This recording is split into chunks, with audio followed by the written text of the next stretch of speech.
नमस्कार, मी सरिता कौशिक. स्वातंत्र्य दिनाच्या या विशेष कार्यक्रमात आपलं सर्वांचं स्वागत आहे. आपण सर्वजण जाणतो की भारतीय आरमारचे जनक हे छत्रपती शिवाजी महाराज आहेत. महाराजांना अभिप्रेत असंच आज भारताचं नौदल आहे. आधुनिकीकरण होत होत जगातील सर्वोत्कृष्ट नेव्हींपैकी एक नेव्ही म्हणजे भारतीय नेव्ही.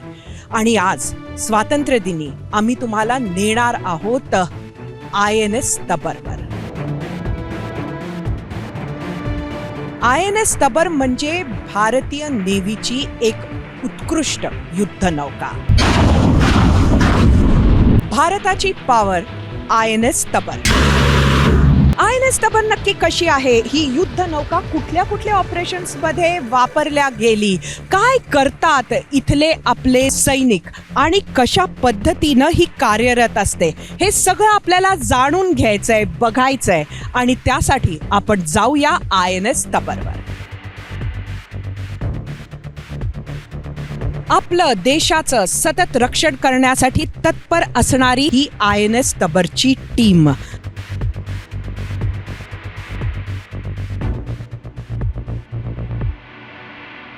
कमांडर, मी पहिले तर आपलं स्वागत करते ABP माझाच्या ह्या कार्यक्रमात आणि आपलं आणि आपल्या टीमचे धन्यवाद सुद्धा करते की आपण आम्हाला ABP माझाला INS तबरवर येऊन इथे शूट करायला आपण सहकार्य केलं. माझा पहला प्रश्न आपल्याला हा आहे, मेरा पहला सवाल आपसे ये है कि ये जो नाम है INS तबर, तबर का मतलब क्या है? INS तबर एक मल्टी रोल फ्रिगेट है जिसका क्रेस्ट जो है लॉर्ड परशुराम के शस्त्र को दर्शाता है और ये उन हमारे साहस और दृढ़ निश्चय को प्रस्तुत करता है, जो कि हमारा वॉर क्राई भी है, गट्स एंड ग्लोरी. तो ये उस चीज़ का प्रतीक है. तबरचा अर्थ परशु असा असतो आणि म्हणूनच INS तबरचं नाव हे परशुरामांच्या त्या परशुवरून आलेलं आहे. आणि मी आता कमांडर यांना विनंती करेन की आम्हाला INS तबरची सफर करवाल आणि खरंच INS काय करतं हे सांगाल.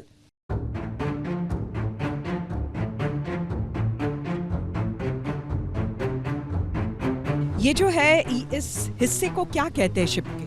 मैम, ये जो हिस्सा है इसको फॉक्सिल बोलते हैं, फॉक्सिल और दी फोर कैसल पार्ट. तो अर्लियर जो पुराने वॉरशिप्स होते थे उनमें ये वाला एक किले की तरह होता था, जहाँ जो कि बहुत अच्छे से डिफेंडेड होता था और सारे वेपन्स यहाँ पे हुआ करते थे. धीरे धीरे जैसे डिज़ाइन बढ़ते चेंज होते गए तो ये नाम वही रहा, लेकिन जो इसका शेप और डिज़ाइन है वो चेंज होता था. तो इस हिस्से को हम फॉक्सिल बोलते हैं. यहाँ पे जनरली जो भी अरेंजमेंट आप देख रहे हैं, ये शिप की को कहीं पे लगाने के लिए, चाहे वो हम अभी हार्बर के अंदर हैं, चाहे एंकरेज पे जाएंगे तो ये एंकर्स हैं, हमारे 2 एंकर्स हैं, ये उनकी चेन केबल है. तो ये हर एंकर लगभग 1.5 टन का है. एंड ये एक एंकर भी इस शिप को किसी भी जगह पे रोक के रखने के लिए काफ़ी है. सर, आपने कहा कि डिज़ाइन पुराना जो था वो धीरे धीरे बदलते गया, पण मी आत्ताही इथे जर बघितलं तर मला असं जे समोर दिसतंय ते शस्त्र सगळे इथेच आहे असं वाटतंय.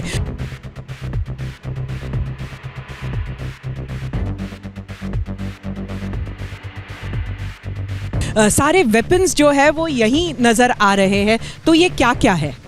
जी बिल्कुल, ये शिप की जो वॉर वेपन फिट है वो अपने आप में ही एक विशेषता है. हमारे पास बहुत सारे एडवांस वेपन्स हैं आज. इसमें हमारे पास जो आप सामने देख रहे हैं ये बड़े कैलिबर की गन है, जिससे हम दुश्मन के शिप्स को, उनके एयरक्राफ्ट को टारगेट कर सकते हैं.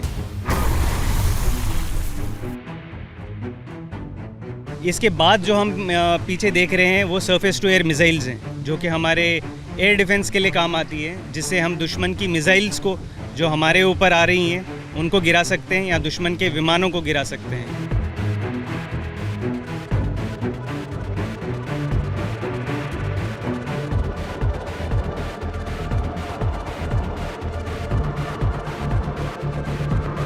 हे जे समोर दिसतंय हे काय आहे? हे जे सगळं आपल्याला बघायला मिळतंय ते?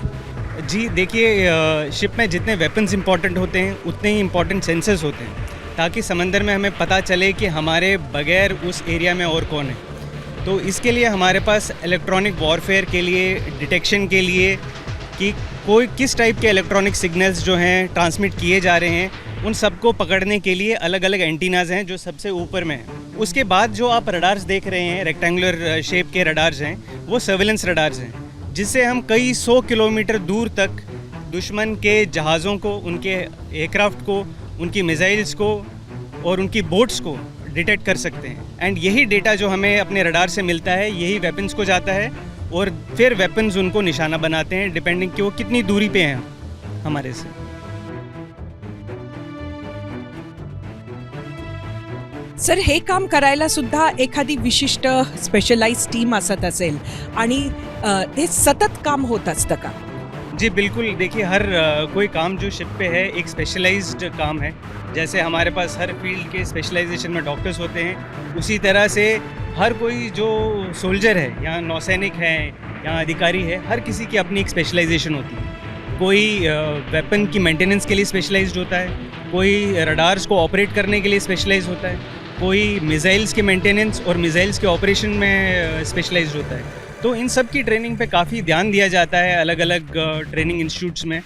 एंड वहाँ से सब ट्रेनिंग लेने के बाद इस शिप पे आते हैं। शिप पे आने के बाद हमारी अलग अलग टाइप की टीम्स बनती हैं। कुछ टीम्स होती हैं अलग एंटी सरफेस के लिए, कुछ टीम्स होती हैं एंटी मिसाइल डिफेंस के लिए, कुछ टीम्स होती है इलेक्ट्रॉनिक वॉरफेयर के लिए। तो ये सारी टीम्स में अलग अलग डिपार्टमेंट्स के मिक्स में लोग रहते हैं और वो जब कोई परिस्थिति वैसी आती है तो वो मिलके इस मिशन को अंजाम देते हैं। सर, इथे जे मला दिसतंय ते लिहिलेलं आहे लॉन्चर, म्हणजे कॉशनचं ही नोटीस आहे, पण हे लॉन्चर नक्की काय आहे आणि काय करतं? मैडम, ये सरफेस टू एयर मिसाइल्स का लॉन्चर है। तो जो आप नीचे पार्ट देख रहे हैं, ये हमारा मैगजीन है जिसके अंदर सरफेस टू एयर मिसाइल्स रहती है।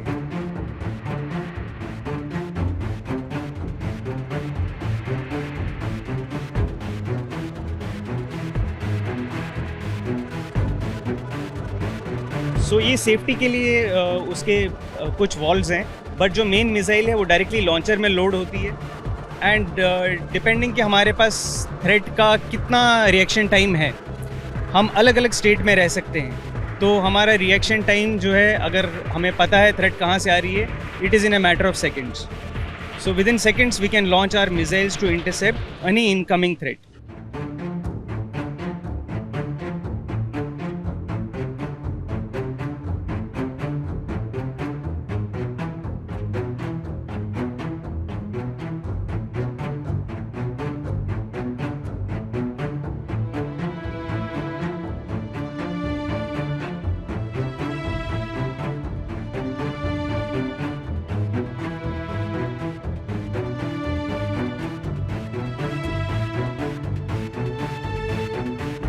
पण जर तुम्हाला माहिती नसेल आणि कुठल्या पद्धतीचा सरप्राईज अटॅक झाला तर अशा वेळेला किती वेळ लागतो? देखिए, एट सी में कुछ सरप्राइज नहीं होता।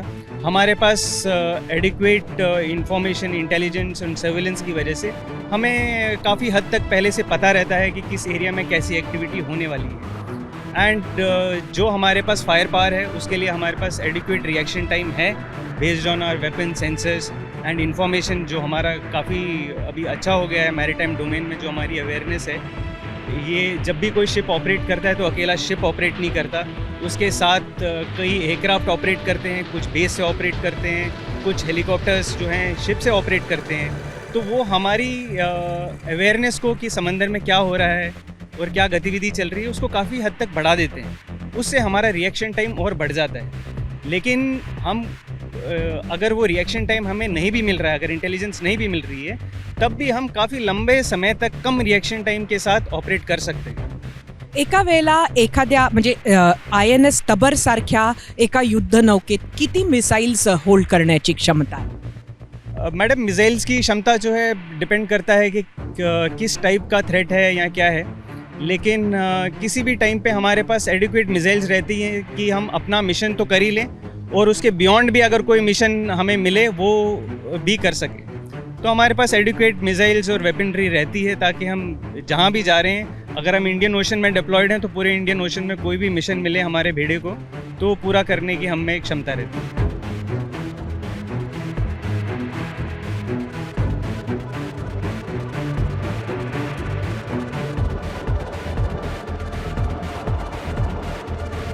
मिसाईल लॉन्चरच बघायला आपल्याला इतकं इंटरेस्टिंग वाटलं तर मी तुम्हाला पाठीमागे दाखवते. ते यापेक्षाही काहीतरी अत्यंत इंटरेस्टिंग असं दिसतं आहे. ये क्या है सर?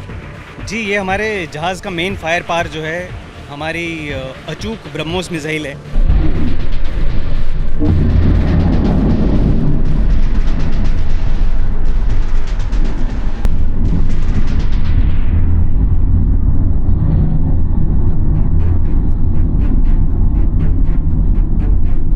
ब्रह्मोस मिसाइल काफ़ी पॉपुलर है इंडिया में. काफ़ी आपने इसके बारे में चर्चा सुनी. बिल्कुल, ऑपरेशन सिंदूर के समय में ब्रह्मोस के ऊपर बहुत चर्चा हुई थी.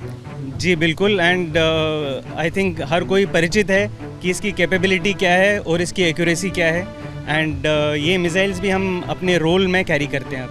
जवळून बघूया ब्रह्मोस मिसाईल.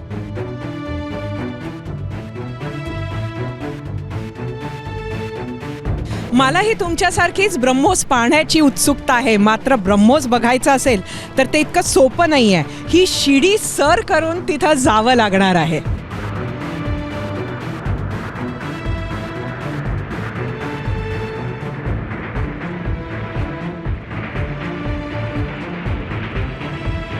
सर, इकडे पोहोचलो तर आहोत. ब्रह्मोस नक्की कुठे आहे? जी, ब्रह्मोस आपके सामने है. ये वर्टिकली लॉन्च्ड ब्रह्मोस मिसाइल है जो कि सरफेस टू सरफेस और लैंड अटैक दोनों रोल्स में यूज़ कर सकते हैं. और इसकी वजह से जो हमारी फायर पावर है वो कई सौ किलोमीटर दूर तक पहुंच सकती है.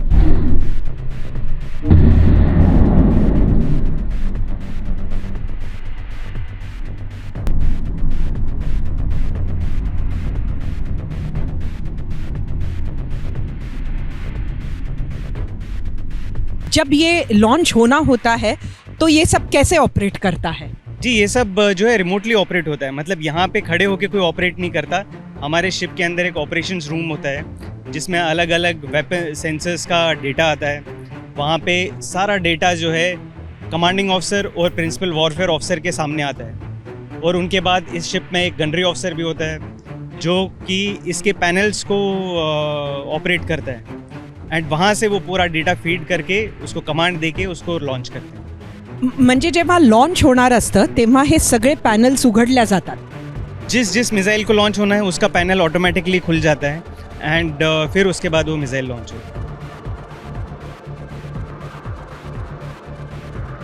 सर, ब्रह्मोसबद्दल माझा अजून एक प्रश्न असा आहे की ही मिसाईल आपण आत्ता मुंबईत आहोत, तर इकडनं जर आपण लॉन्च केली तर ब्रह्मोस शत्रू देशामध्ये कुठल्या शहरापर्यंत जाऊ शकतं? जी, इंडियन ओशन में हम कहीं भी ऑपरेट करें, हम जहाँ तक मार करना चाहते हैं वहाँ हर जगह तक ये मिसाइल पहुँच सकती है. सर, हे काय आहे? हे पण अत्यंत इंटरेस्टिंग असं स्ट्रक्चर. जी देखिए, अभी तक जितने हमने वेपन्स देखे वो सब या तो किसी जहाज़ या तो किसी एयरक्राफ्ट या मिसाइल के अगेंस्ट थे. लेकिन ये वाला वेपन जो है ये सबमरीन्स के अगेंस्ट है. तो हमारे पास सबमरीन्स को डिटेक्ट करने के लिए भी विशेष सोनार इक्विपमेंट है. जब हम किसी सबमरीन को डिटेक्ट कर लेते हैं उसके लिए हमारे पास ये लंबी दूरी के रॉकेट लॉन्चर्स हैं. तो ये रॉकेट लॉन्चर हम फायर करने के बाद ये रॉकेट जो है पानी के अंदर जाता है. डिपेंडिंग कि सबमरीन किस डेप्थ पे होगी वो डेप्थ हम इसमें सेट कर सकते हैं. और फिर उस डेप्थ पे जाके ये रॉकेट जो है फटता है और उस सबमरीन को निशाना बनाता है.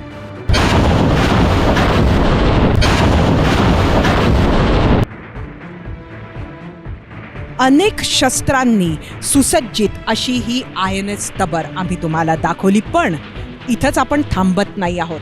हे इकडे जर बघितलं तर समोर हे असं एक मोठा डेक दिसतोय आणि त्याला बऱ्याचशा खिडक्या दिसतात. हे नक्की काय आहे? मैडम, ये इस शिप का ब्रिज है. तो ब्रिज ऐसी जगह है जिसको अगर कि आम भाषा में बोलें तो ये वो जगह है जहाँ से ये शिप स्टीयर किया जाता है, यहाँ चलाया जाता है. जैसे हम गाड़ी को चलाते हैं, एरोप्लेन को चलाते हैं, उसको कॉकपिट बोलते हैं. शिप में इस जगह को ब्रिज बोलते हैं. तो यहीं से इस शिप का पूरा नेविगेशन जो है कंट्रोल होता है. इसके ऊपर जो आप रडार्स देख रहे हैं वो नेविगेशन रडार्स हैं, जिससे कि हम बाकी जो ट्रैफिक हमारे आसपास में है उन सबको देख सकते हैं. इस जहाज़ के जो इंजन हैं वो इंजन भी ब्रिज से कंट्रोल होते हैं. तो क्या स्पीड हमें क्या करनी है, क्या इक्विपमेंट चलाने हैं, वो सब ब्रिज से ही कंट्रोल होता है.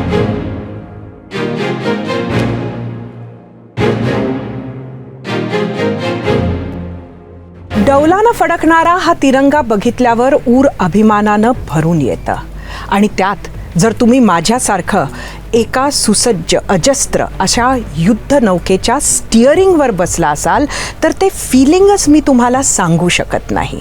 मला नुकतंच सांगितलं गेलं की मी जिथे बसली आहे ते स्टिअरिंग पॅनल आहे जिथून INS तबर ही हाकली जाते. खरं तर हे काम कसं होतं हे आपण एक्सपर्टकडनंच जाणून घेऊया.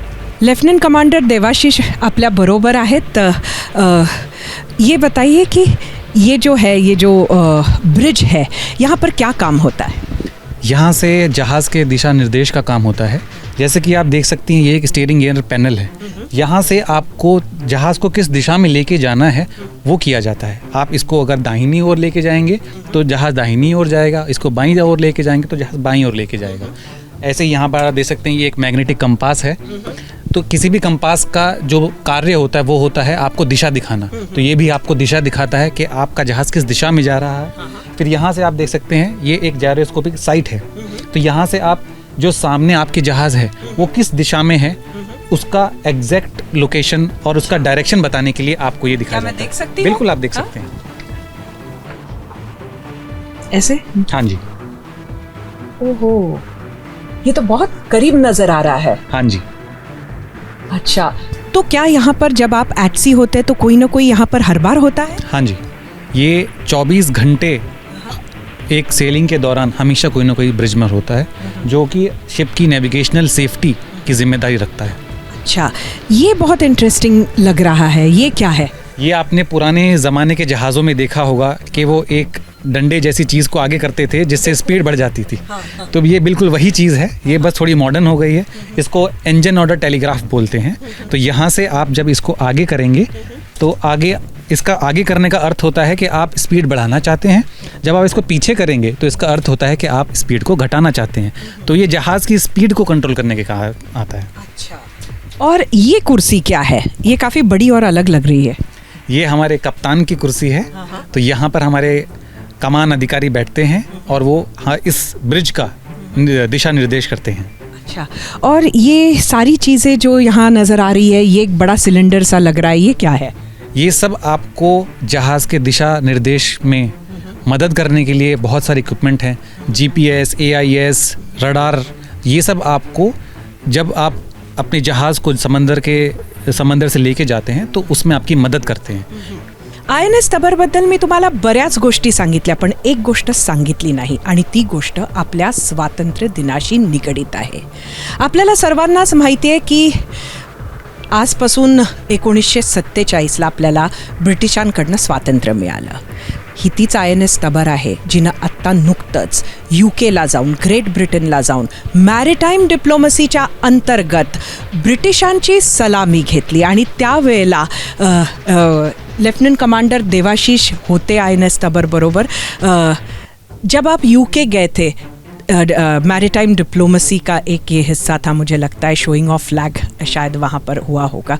तो क्या अनुभव था वो, और ख़ास वो अनुभव इसलिए भी अहमियत रखता है. कई देशों में जाती होगी हमारी युद्ध नौकाएं, लेकिन ग्रेट ब्रिटेन जाना ये बहुत अहम बात है. वो बहुत ही अनोखा अनुभव था क्योंकि जब हम टावर ब्रिज जो आपने देखा होगा वहाँ पर, जो कि बहुत ही एक दर्शनीय स्थान है, वो जब खुला और वहाँ पर हमने बहुत सारे भारतीय देशवासियों को भारत का झंडा लिए भारत की जय जयकार करते हुए देखा तो हमारा सीना गर्व से चौड़ा हो गया. अंग्रेज़ों के देश में जय हिंद का नारा गूंजा. ये बहुत ही खुशी की बात थी हमारे लिए. हमें ये प्रतीत हुआ मानो हम फिर से अपने देश में फिर से आ गए हैं. जरूर, और ये सभी के लिए एक अभिमान की बात है. आपल्या सगळ्यांसाठी ही अभिमानाची गोष्ट आहे की ज्या इंग्रजांनी आपल्या देशावर इतकी वर्ष राज्य केलं त्याच देशांमध्ये जाऊन तिथं जाऊन आपण आता जय हिंदचा नारा दिलेला आहे. आणि नारा देणारी हीच ती युद्धनौका INS तबर.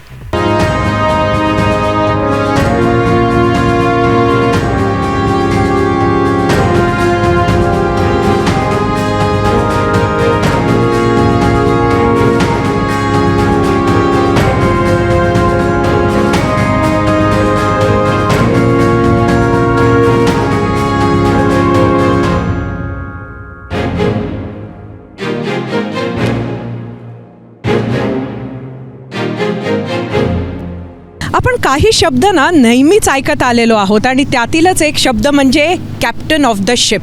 आता मी तुम्हाला खरा कॅप्टन ऑफ द शिप दाखवणार आहे. INS तबारचे कॅप्टन आटला मोहन आपल्याबरोबर आहेत. नमस्कार सर. INS तबार एक बहुत ही ब्यूटीफुल शिप हमने अभी देखी. इसका एरिया ऑफ ऑपरेशन क्या है? भारतीय नौसेना का ये पोत तबर पश्चिमी बेड़े का एक स्टेल्थ फ्रिगेट है. अगर मैं आपको एरिया ऑफ ऑपरेशन भारतीय नौसेना का मैं बताऊं, अगर मैं पश्चिम की तरफ जाऊंगा तो ओमान की खाड़ी, ओमान के पूर्वी तट, दक्षिण में जाऊंगा तो अरब के पूर्वी, अफ्रीका के पूर्वी तट, और पूर्व की तरफ अगर मैं जाऊं तो म्यांमार, थाईलैंड और इंडोनेशिया के पूर्वी तरफ, और दक्षिण में जाऊं तो हिंद महासागर. अगर आपको मैं सिर्फ एक कंपैरिजन दूं कि हमारा जो भारत देश और हिंद महासागर ये पूरा एरिया ऑफ ऑपरेशन है, तो हिंद महासागर और पूरा एरिया ऑफ ऑपरेशन जो भारतीय नौसेना हमारे इस पूरे में गश्त करती है वो 24 गुना हमारे देश के एरिया से बड़ा है. बाप रे, 24 गुना. ये कितना कठिन है? कठिन कुछ नहीं, सिर्फ एक मिशन हमें दिया जाता है कि इसको करना है. हम सिर्फ ये देखते हैं कि उसको कैसे कमल करना है. तो कठिन जो शब्द है वो हम सोचते नहीं हैं. हमको सिर्फ देखना होता है कि हम इसको कैसे अमल कर सकते हैं और इसको कितना एफिशिएंटली और इफ़ेक्टिवली हम अपना मिशन कंप्लीट कर सकते हैं. हाल ही में हम लोगों ने ऑपरेशन सिंदूर देखा है. तो ऑपरेशन सिंदूर के समय में INS तबर का क्या रोल था? आप लोग कहाँ थे?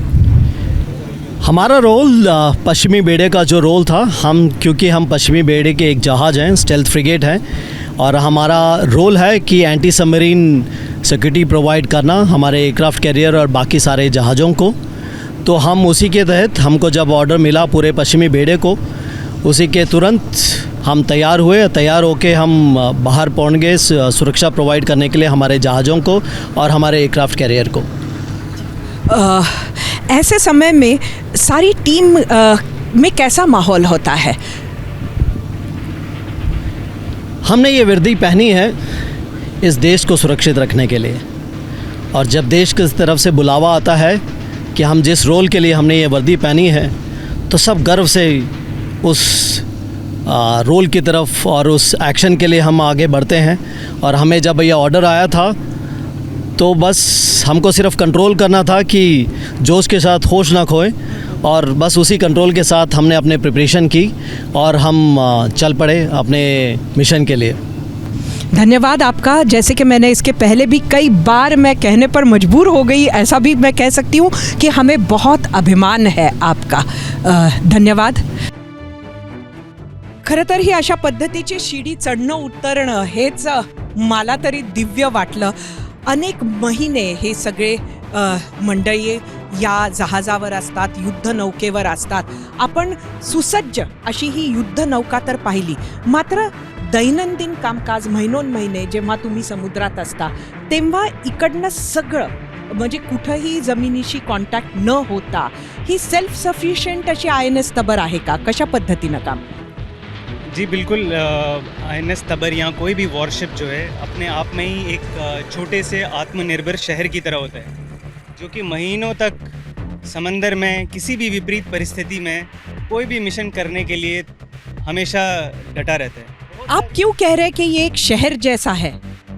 क्योंकि जो भी चीज़ें आप यहाँ फैसिलिटीज़ आप शहर में इमेजिन कर सकते हैं वो सब इस छोटे से जहाज़ के अंदर ही है. चाहे आप बिजली ले लें, पानी ले लें, रहने की जगह ले लें, लाइब्रेरी ले लें, जिम्नेजियम ले लें, मेडिकल केयर, ऑपरेशन थिएटर ले लें, यहाँ कोई भी स्पोर्ट्स फैसिलिटीज़ ले लें, ये सब चीज़ें इस शिप के अंदर ही हैं और हमारे अपने ही नौसैनिक जो हैं इन्हें चलाते हैं. तर मग आपण अशाच या नौसैनिकांशी बोलायला जाऊया. त्यांचं आयुष्य कसं आहे, इथे महिनोन्महिने राहताना त्यांना काय वाटत असतं, परिवाराची आठवण येते का, काय विचार घेऊन ते खरं तर आपल्या नेव्हीमध्ये सामील झाले, तोच प्रश्न घेऊन मी आपल्याकडे येते आकर्षण. पर मैं सबसे पहले आपसे ये सवाल पूछूंगी कि आपकी हाइट कितनी है? मैम मेरी हाइट 191 सेंटीमीटर यानी कि 6'3" फुट है. आपने जब इंडियन नेवी ज्वाइन की तो क्या विचार मन में था, क्या सोच के आए थे, सिलेक्शन प्रोसेस कैसे थी? ज्वाइन करने का प्रोसेस इजी नहीं था। सब लोग जानते हैं कि एक एज एन ऑफिसर एंट्री आपको जब सिलेक्शन प्रोसेस होता है तो एक SSB करके एक इंटरव्यू होता है, उसके थ्रू आपको जाना होता है। तो एक 5 दिन का इंटरव्यू होता है जिसमें ना कि सिर्फ आपकी शारीरिक और मानसिक क्षमताओं को देखा जाता है, बट साथ में ये भी देखा जाता है कि एज ए लीडर आप कैसे फंक्शन करेंगे, एक टीम में काम करना आपको आता है कि नहीं, और आप क्या आपकी स्ट्रेंथ क्या है, साथ साथ आपकी कमियां क्या हैं जिन पे आपको काम करने की ज़रूरत है एक अच्छा लीडर बनने के लिए। तो SSB पूरा एक वो प्रोसेस था जिसने ये सब मेरे को रियलाइज़ कराया। मेरे को अपनी शक्तियों का भी अंदाज़ा हुआ, साथ साथ मेरे में कमियां क्या हैं जिन पे मेरे को काम करना है ताकि फ्यूचर में एक अच्छा लीडर बन सकूं। क्या आप बचपन से ही इंडियन फोर्सेस में जाना चाहते थे? मैम, मैं एक तीसरी पीढ़ी का अधिकारी हूँ, तो मैं बचपन से ही एक फ़ौजी इन्वायरमेंट में पला बड़ा हूँ। तिसऱ्या पिढीतील खरं तर परिवारातून येऊन नौसेनेमध्ये दाखल झाले आहेत आकर्षण। प्रेरणादायी आहे ही जर्नी, आणि मैं आपको बताना चाहती हूँ, जैसे आपने कहा, हम सभी के मन में आप लोगों के लिए बहुत गर्व की भावना है।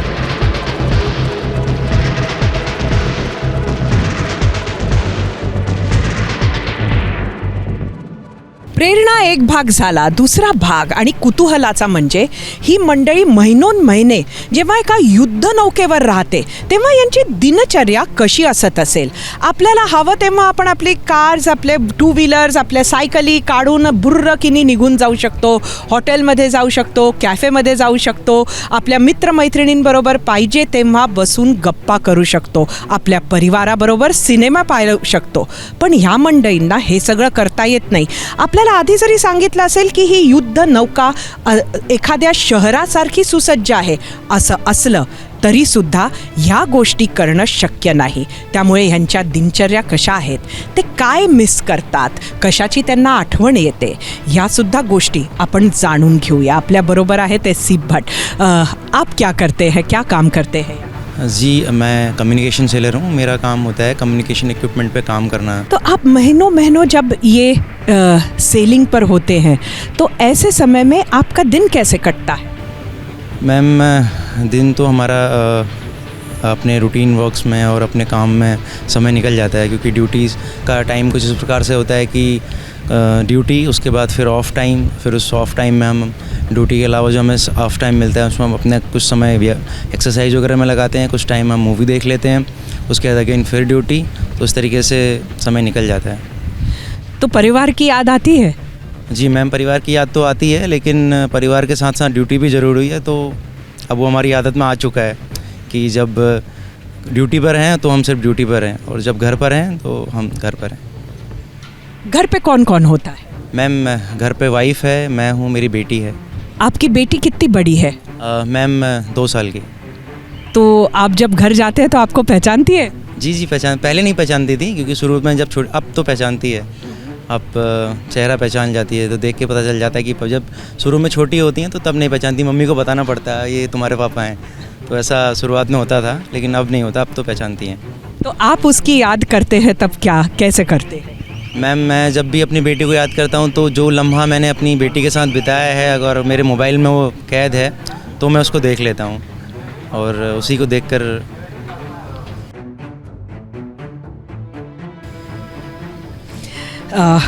धन्यवाद। और हेच ती कारणं आहेत ज्यामुळे आपल्याला या सगळ्यांच्या बाबतीतला जो अभिमान आहे आपल्या सैनिकांबद्दल, कारण अशा पद्धतीचा त्यागसुद्धा त्यांना करावा लागतो। ज्या गोष्टी, जसं मी म्हटलं की एखाद्या हॉटेलला जाणं, कॅफेत जाणं, परिवाराबरोबर सिनेमा पाहायला जाणं, हे आपल्यासाठी किती सामान्य आहे, पण एखाद्या व्यक्तीला आपल्या 2 वर्षाच्या मुलीचा फोटो हा आठवण आल्यावर फक्त आपल्या मोबाईलमध्ये पाहायला मिळतो, तिचा आवाजसुद्धा ऐकायला मिळत नाही। वापस अनेक महिन्यानंतर घरी गेल्यावरच तिला बघता येतं, बोलता येतं। हा त्याग खूप मोठा आहे।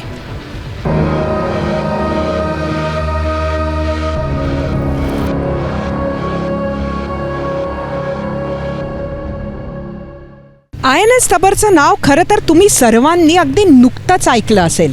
या 30 जूनला ओमानच्या एका मर्चंट शिपला आग लागली होती आणि ती आग विझवायला जी युद्धनौका पोहोचली होती आणि मोठी कामगिरी बजावली ती म्हणजे हीच INS तबर. आणि त्या ऑपरेशनमध्ये सामील असणारी एक महत्त्वाची व्यक्ती आपल्याबरोबर आहेत, मोहित त्रिपाठी. अभी का जो ऑपरेशन हुआ था 30 जून को, जो आग लगी थी ओमान से आई हुई एक शिप को, तब आपको क्या करना पड़ा? मैडम देखिए, जब हमारे पास कॉल आई थी अप्रॉक्स रात में 2 बजे, तो हमें उसके बाद हेडक्वार्टर से अप्रूवल आए थे. तो उस टाइम पे हमारे पास एक जो मर्चेंट वेसल का था नॉर्मल डेटा था, तो उसके लिए हमारी एक टीम गई थी सुबह उसको असेस करने के लिए कंडीशन को. तो हमने उस टीम ने देखा, उसमें जो कि मैं भी था और हमारे साथ थे टीममेट, तो उन्होंने देखा कि जो पीछे का सेक्शन है तो उसमें काफ़ी ज़्यादा आग लगी हुई थी. तो हमने उधर की सिचुएशन को असेस किया. तो उस टाइम पे हमारे पास फायर फाइटिंग के लिए कोई इक्विपमेंट वहाँ पे ऑन बोर्ड अवेलेबल नहीं थे. तो हमारी शिप के ने अपने हैलो से एक DD पंप को उधर लोअर किया. उसके बाद हमने उसका सेटअप किया और हमारी टीम ने फायर फाइटिंग की. हमारे साथ कुछ डिफ़िकल्टीज आई थी, जैसे कि हमें सामान बास का चार्जिंग वगैरह का इशू आया था. तो हमारी टीम ने क्या किया था, जो शिप की बोट थी उससे कंटिन्यू हम सप्लाई देते रहे. तो उससे हमारी टीम ने फायर फाइटिंग की. हमने उनके नाविकों को भी बचाया और उसके साथ साथ शिप को भी बचाया था. और वो 2 दिनों तक लगभग फायर फाइटिंग चली थी. तो हमने मर्चेंट वेसल के साथ साथ उनके नाविकों को बचा लिया था.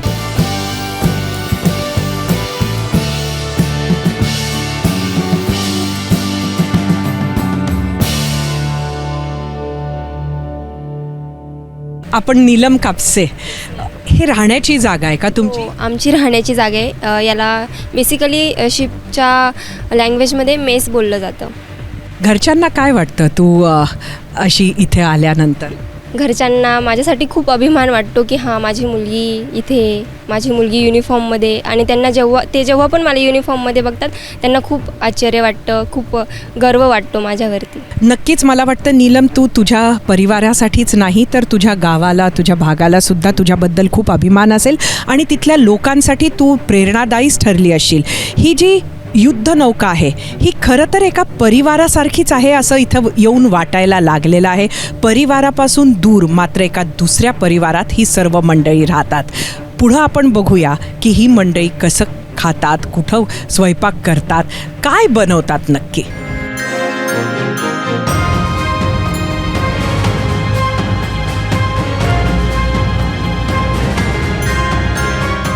INS तबरचं हे आहे किचन आणि हे आहेत किचनमध्ये INS तबरचे शेफ. खरं तर हे किचन तुमच्या आमच्या किचनपेक्षा बरंच वेगळं दिसतं आहे. मला इथे कुठे पण सिलेंडर दिसत नाही आहे किंवा गॅस कनेक्शन दिसत नहीं है. यहाँ पे गैस कनेक्शन नहीं है? नहीं मैम, एक्चुअली गैस कलेक्शन नहीं रखते हैं कि इसमें सीप है, ये आग लग सकती है. इसमें इसको हॉट प्लेट से चलता है, मतलब खाना हॉट प्लेट में बनता है. अच्छा, तो कितने हॉट प्लेट्स? इसमें मेरे 12 हॉट प्लेट हैं. तो आप कितने लोगों का खाना रोज बना? इसमें मैम हम लोग 300 के लंच, 300 के ब्रेकफास्ट, 300 के डिनर हम लोग एट ए टाइम बनाते हैं मैडम. अरे बाप रे, तो आप कितने लोग हैं जो 300 लोगों का खाना रोज बनाने के लिए? कितने लोग हैं? मैडम हम लोग 5 आदमी हैं मैडम. तो 5 लोगों में आप बना लेते हैं? मुझे तो लगता है कि आप लोग तो कई हाउसवाइफ्स के लिए भी बहुत बड़ी प्रेरणा है. ये मेन्यू कैसे तय होता है? अभी पता चला 300 लोगों का खाना 5 लोग बनाते हैं. जी बिल्कुल, 300 लोगों का खाना हर दिन 3 बार बनता है. हर बार फ्रेश खाना बनता है यहाँ पे. एंड जो मेन्यू डिसाइड होता है ये मेनली डिसाइड होता है कि हमारे नौसैनिक जो है जितना हार्डवर्क करते हैं, फिज़िकल काम करते हैं, उसके लिए एक appropriate protein and carbohydrate rich diet देना वो हमारा एफर्ट रहता है. उसके लिए हमारे पास जो राशन रहता है, कई राशन उसमें फ्रेश आता है, कुछ फ्रोज़न आता है और कुछ हमारे पास टिंड भी आता है. तो अब मुझे लगता है कि हमने देखना चाहिए वो डाइनिंग रूम जहाँ पर सब लोग मिलकर खाना खाते हैं. जी बिल्कुल.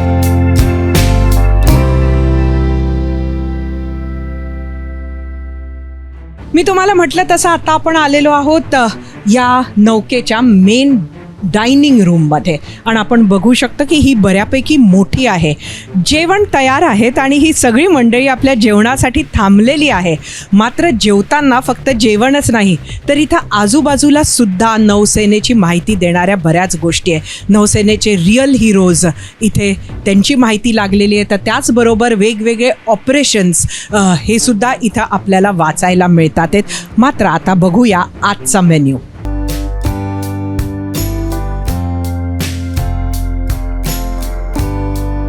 काय आहे आजचा मेन्यू? व्हेज बिर्याणी, हां पनीर आहे आणि चिकन दिसतंय हे. त्यामुळे जे बॅलन्स्ड डाएटबद्दल आपण ऐकलं ते आपल्याला इथे बघायला मिळत आहे. खरं तर आमच्यामुळे तुम्ही मंडळी थांबली आहात का? प्लीज सुरू करा.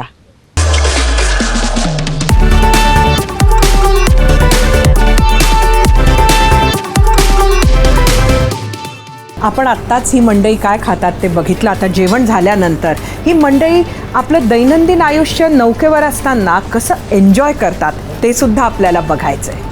ही आहे INS तबरची टीम. हे सगळे सैनिक जे आहेत, जसं मी तुम्हाला म्हटलं तसं देशाचं रक्षण नक्की करतात आणि हा आपल्या सर्वांसाठीच आणि त्यांच्यासाठी सुद्धा एक गंभीर विषय आहे. मात्र दिवसभर काही ते गंभीर राहत नाही. काही ना काही आपापसात सुद्धा त्यांची मजा सुरू असते, काही ना काही करमणूक सुरू असते आणि त्यामुळे ही मंडळी करमणूक नक्की कशी करतात त्यांना थोडं हसवूनही आपण जाऊया. सर, यहाँ पे सब आज तो हमें बड़े सीरियस नज़र आ रहे हैं, लेकिन हंसी मजाक तो होती होगी. जी बिल्कुल, डिसिप्लिन के साथ हंसी मजाक और एक्स्ट्रा करिकुलर एक्टिविटी भी बहुत ज़रूरी है.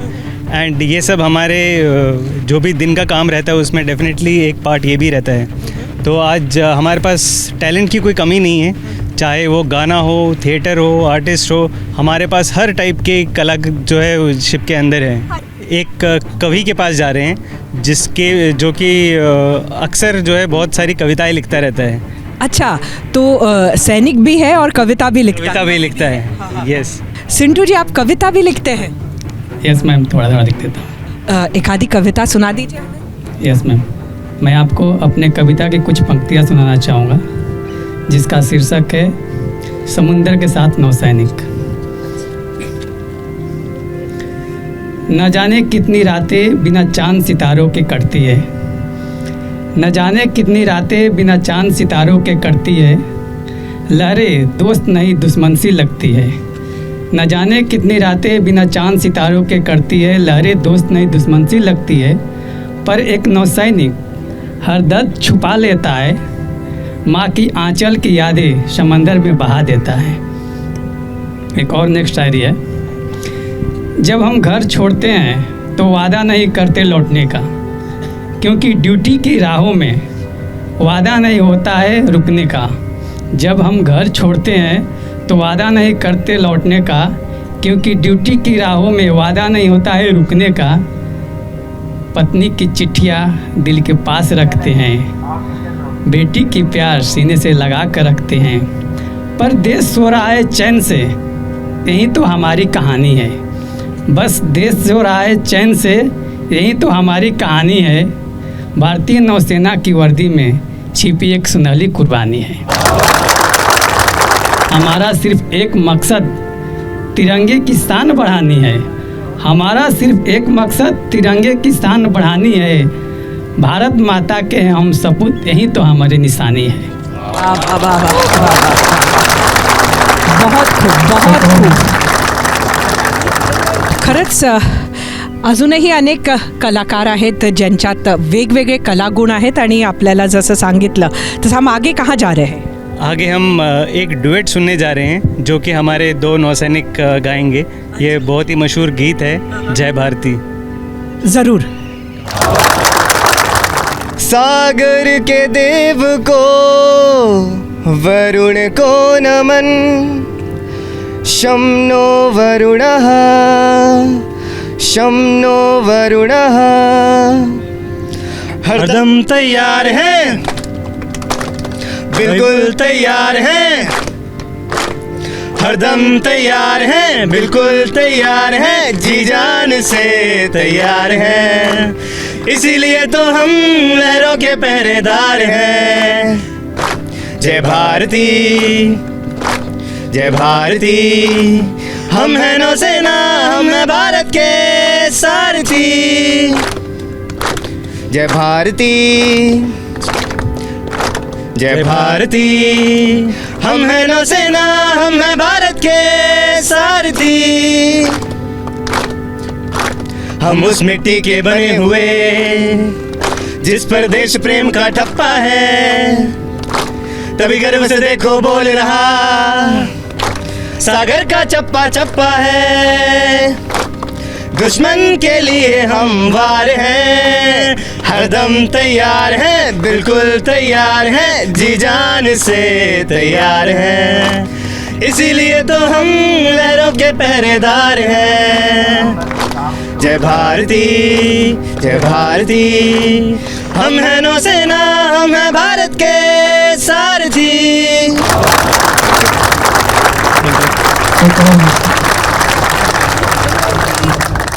भारत माता की जय, भारतीय नौसेना की जय, पश्चिमी बेड़ा की जय, फ्लीट का बब्बर, फ्लीट का बब्बर, फ्लीट का बब्बर। भारतीय नौसेना ही कशी भारताची सारथी आहे हे आपण ह्या गाण्यातूनच नुसतं ऐकलं नाही, तर आज ह्या प्रत्येकानं आपल्याशी जी बातचीत केली त्यातून आपल्याला कळलं की भारताची सुरक्षा करण्यासाठी ही मंडळी किती सक्षम आहे, भारतीय नौसेना किती सक्षम आहे। ह्या विश्वासानंच आज इथनं मी सुद्धा जाते आणि हाच विश्वास नक्कीच तुम्हाला सुद्धा मिळाला असेल। परत एकदा हेच म्हणेन, जय हिंद।